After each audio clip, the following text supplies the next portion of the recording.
This week on Jerusalem Dateline, the UN and Israel. Why does the international body target the Jewish state while seemingly giving a free pass to Hamas? And human shields.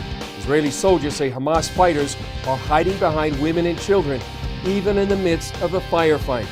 Plus, from the Gaza Strip, ordinary people speak out against the Hamas regime and call for peace with Israel. Hello and welcome to this edition of Jerusalem Dateline. I'm Chris Mitchell. Despite a declared three-day truce, fighting continued between Israel and Hamas. Meanwhile, negotiators went to Cairo to try to bring an end to the war now in its fourth week. But Israeli Prime Minister Benjamin Netanyahu vowed that the war won't end until the threat of terror tunnels is eliminated. And the IDF announced one Israeli soldier has been abducted through one of those terror tunnels. And the U.S. and the UN criticized Israel for an attack on a UN facility. The White House called the attack at the UN school unacceptable and indefensible. Nearly 20 people died during the attack, but Israeli ambassador to the U.S. Ron Dermer told CBN News the incident demonstrates how Hamas places its military infrastructure within civilian areas and continues to use Palestinians as human shields. They are forcing Israel, in order to defend ourselves, to attack those areas. They want us to kill Palestinian civilians because what they hope to do is to take those horrible pictures that would move any decent person. When you see children who are killed, when you see civilians who are killed, even in the most cautious war that can happen, and certainly in a case when you have an enemy that acts as Hamas does. What Hamas wants those pictures to do is they want it to lead to international outrage and pressure on Israel. Dermer says when the world sees those pictures, the world needs to pressure the real culprit, Hamas. And the question is, are we going to break this cycle of human shields? Are we going to finally have the pictures and pressure, lead to pressure on Hamas? If pictures lead to pressure on Hamas, the chances of them doing this over and over again go down. If they lead to Israel, you are actually not only endangering Israeli civilians, you are endangering primarily Palestinian civilians because they'll continue to use their own people as human shields. It's sick, it's grotesque, and it's got to stop. During the conflict, Hamas rockets were found in 3 UN schools. As a journalist who covers Gaza and UNRWA, I was not at all surprised that rockets were found in the UNRWA schools. David Badin wrote, "Roadblock to Peace, How the UN Perpetuates the Arab-Israeli Conflict," and says UNRWA is actually hosting Hamas.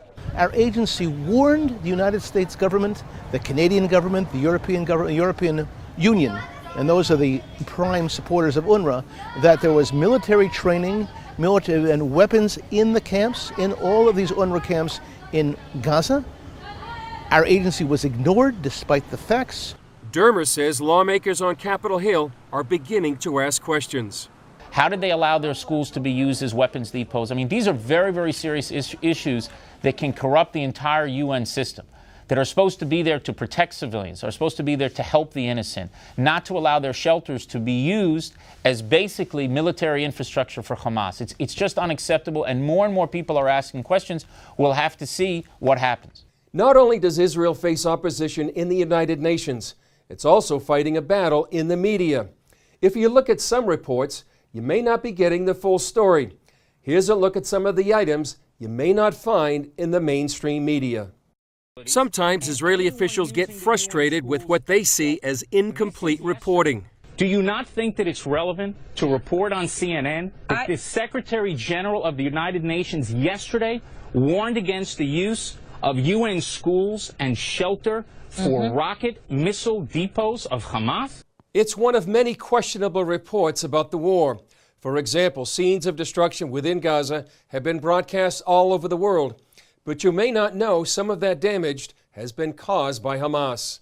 Since the beginning of the conflict, we've had over 200 documented cases of rockets and mortars that were launched from within Gaza that actually struck within Gaza. According to a Palestinian journal, at least 160 children died building those infamous terror tunnels.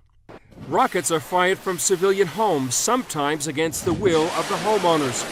Dr. Lobel from Barzilai Medical Center once treated a woman from Gaza. She told us that she and her husband were forced to be locked in their room, in their apartment, and the Hamas shot rockets from her courtyard. The current Palestinian death toll is estimated at more than 1,300. This highly reported number, however, can be deceiving. The Mir Amit Intelligence and Information Center studied the Hamas figures and concluded the Palestinian numbers quoted by the UN, other international organizations, and the media are based mostly on Palestinian sources in Gaza, who have a vested interest in showing that we're killing many civilians. At the beginning of the conflict, according to Memory, the Hamas ministry issued guidelines of how Gazans should report the news.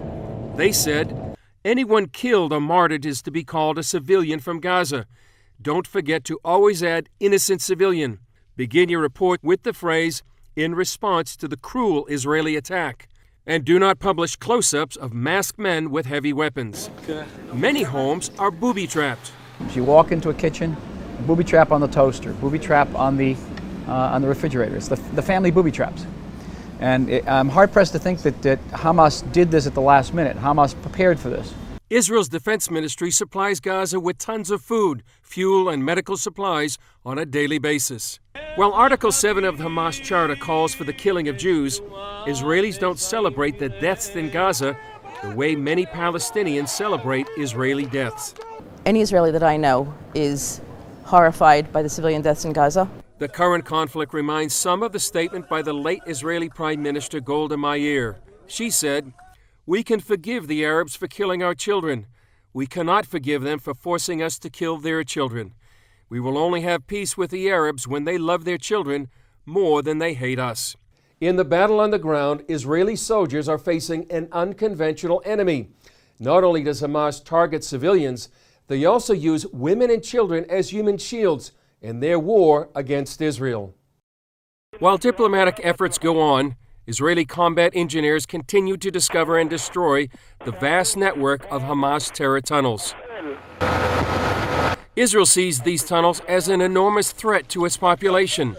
One tunnel started from underneath the Wafa hospital in Gaza, and several came from the neighborhood of Sajaiya, the scene of some of the heaviest fighting. In the past 2 weeks, Hamas terrorists made several infiltrations into Israel using these terror tunnels, and Israel announced Hamas prisoners told of a mega terror event planned for the Jewish New Year. About 200 Hamas terrorists plan to kill and kidnap hundreds of Israelis along the Israeli-Gaza border. Hamas says the death toll climbed to more than 1,000 Palestinians, but Israeli Prime Minister Benjamin Netanyahu laid the blame on Hamas for the deaths. Hamas is responsible for these civilian deaths. Hamas is not only trying to kill our people, it's sacrificing its own people quite willfully, deliberately, cynically, and horribly. They are using their people as human shields. So far, more than 40 Israeli soldiers have died in the fighting, and dozens have been wounded. Some of the wounded came here to the Sheba Medical Center in Tel Aviv. They came from the front lines and brought with them stories of intense fighting and how Hamas is using women and children as human shields. My friends said a terrorist hid behind a little girl and shot at them, and they couldn't fire back because they didn't want to kill the little girl. They waited until one of the group succeeded to kill him. They shot him in the head.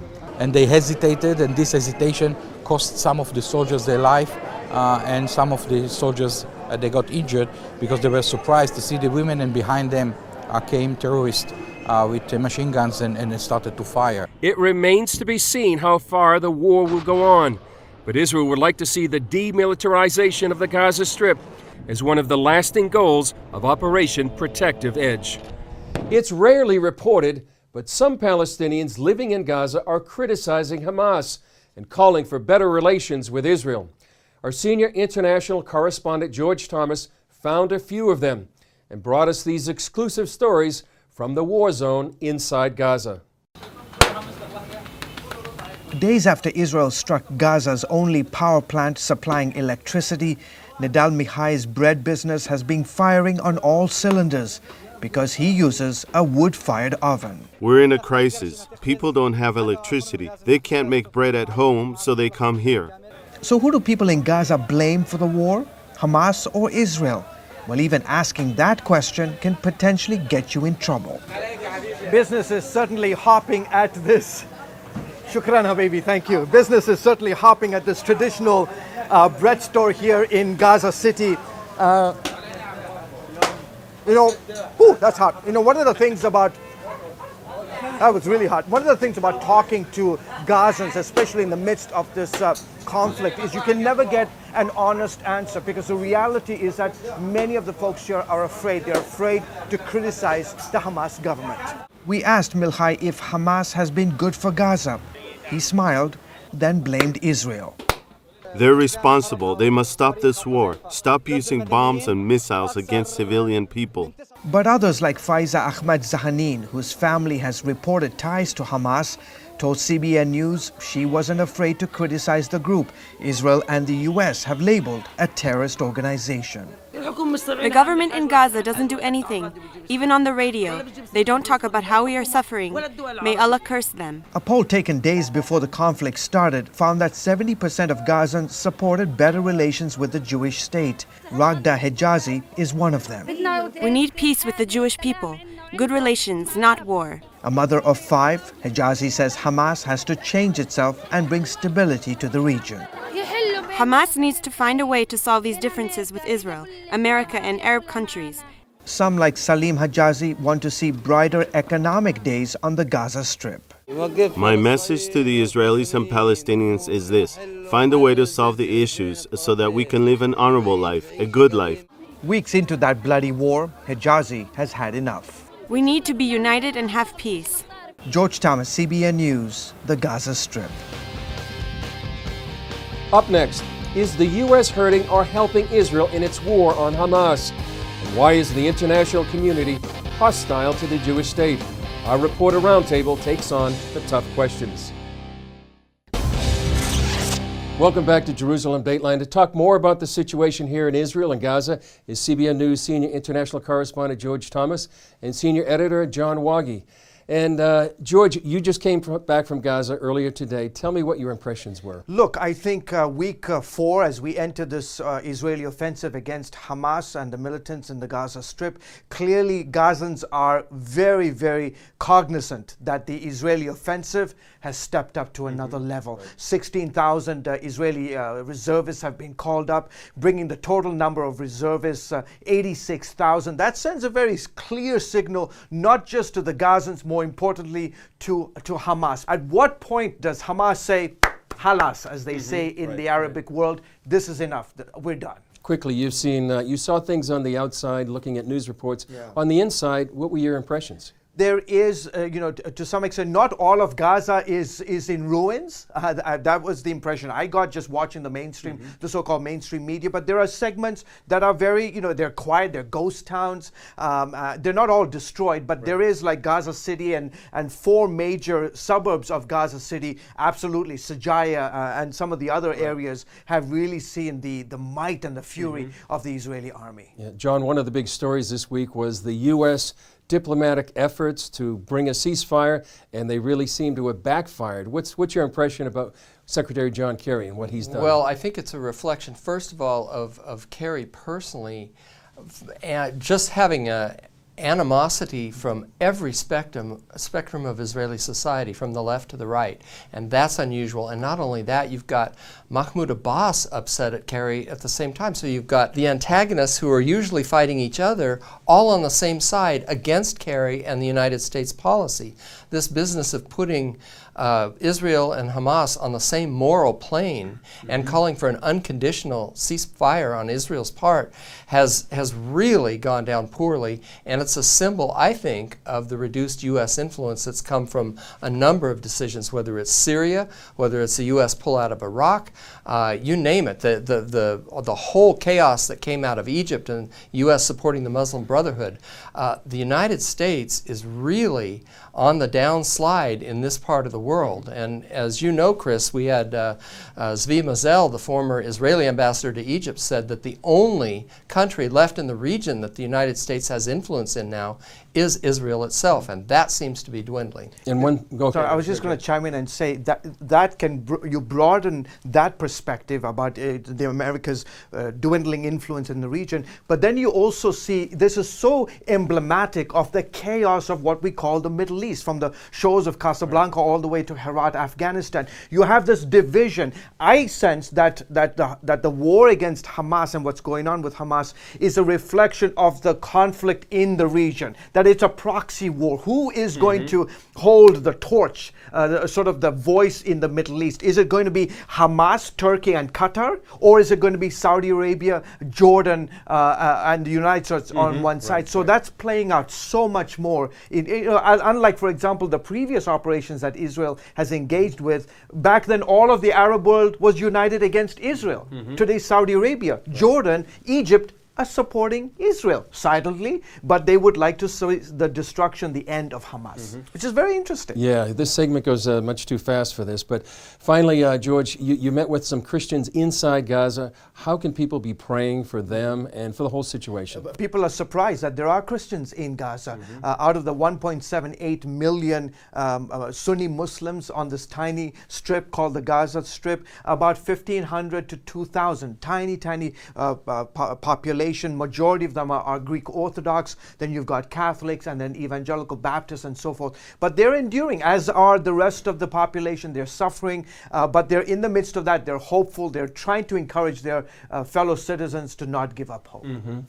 John and George, this has been a brief but very insightful analysis and conversation, and we'll do it again.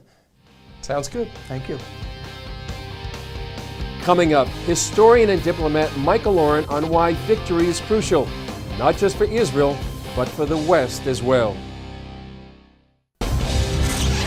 Michael Oren is Israel's former ambassador to the United States. He's an historian, diplomat, and a student of Israel's history. We sat down with Ambassador Oren, and he brings us a clear-eyed analysis of who Hamas is, their media strategy, and why this war is vital for the U.S. and the West.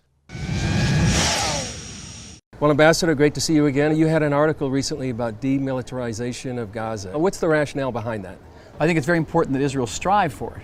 Put it this way, it's not going to be easy to achieve, but that doesn't mean Israel can't establish it as not the principal goal, one of its principal goals in this operation. There are many precedents for it, the most recent being the removal of chemical weapons from Syria's arsenal.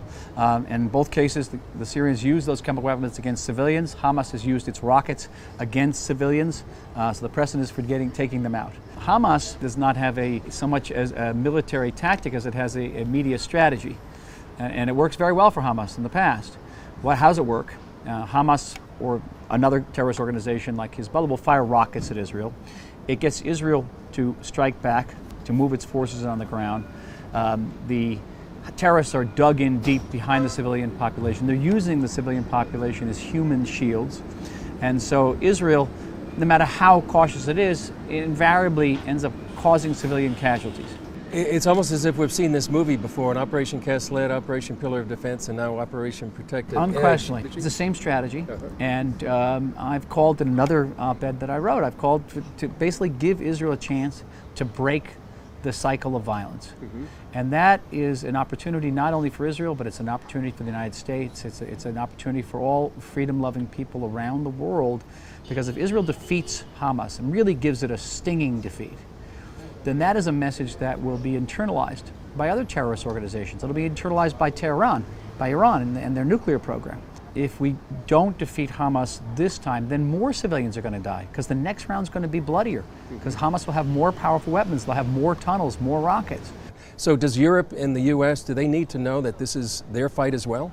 They have to be reminded that Hamas, in terms of its ideology and its theology, is no different than Al-Qaeda, it's no different than ISIS or the Nusra Front.